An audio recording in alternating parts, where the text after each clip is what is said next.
السلام علیکم ورحمۃ اللہ وبرکاتہ۔ جیسا کہ ہم سب جانتے ہیں کہ غصہ انتہائی نقصان دہ ہے، اور غصے کا وقت غصے کو کنٹرول کرنا ہم سب کے لیے مشکل لگتا ہے، اگرچہ ہم یہ جانتے ہیں کہ یہ ہمارے لیے سب کے لیے نقصان دہ ہے۔ تو آج انشاءاللہ العزیز اس حوالے سے کچھ گفتگو کریں گے، کچھ ہدایات آپ کے سامنے پیش کریں گے۔ اگر اس پر عمل کیا جائے تو انشاءاللہ غصے پر کنٹرول حاصل کرنا ہم سیکھ جائیں گے اور غصے کے نقصانات سے بچ جائیں گے۔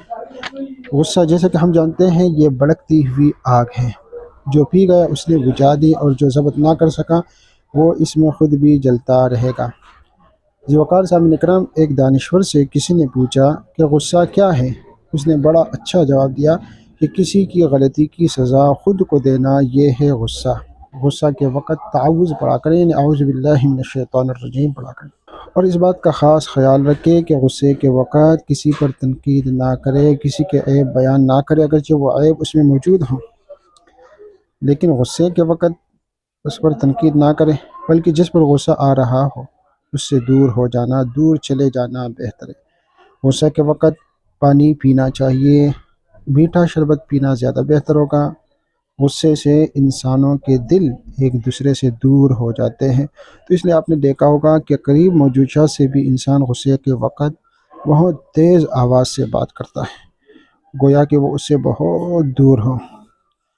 پیارے بھائیو، غصے کا بہترین علاج کیا ہے؟ لوگوں کو معاف کرنا ہے۔ لوگوں کو ان کے لیے نہیں بلکہ اپنے لیے معاف کر دیں، ان کو معاف کر کے آپ کو سکون مل جائے گا۔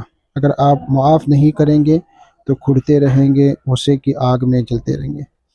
اچھا، ایک اور فارمولہ غصے کو کم کرنے کا، ایک سادہ سا فارمولہ ہے، ایک بہترین اور آسان، وہ یہ کہ غصے کے وقت 10 منٹ کے لیے تیز واک کریں، اس سے غصہ کم ہونا شروع ہو جائے گا، اور کم ہوتے ہوتے بالکل ہی ختم ہو جائے گا، اور انسان اس سے بالکل نارمل حالت میں آئے گا، اور انشاءاللہ العزیز غصے کی کیفیات بالکل ختم ہو جائیں گے، آپ خوش ہو جائیں گے اللہ کے فضل و کرم سے، اور غصے کے زیادہ نقصانات سے بھی بچ جائیں گے۔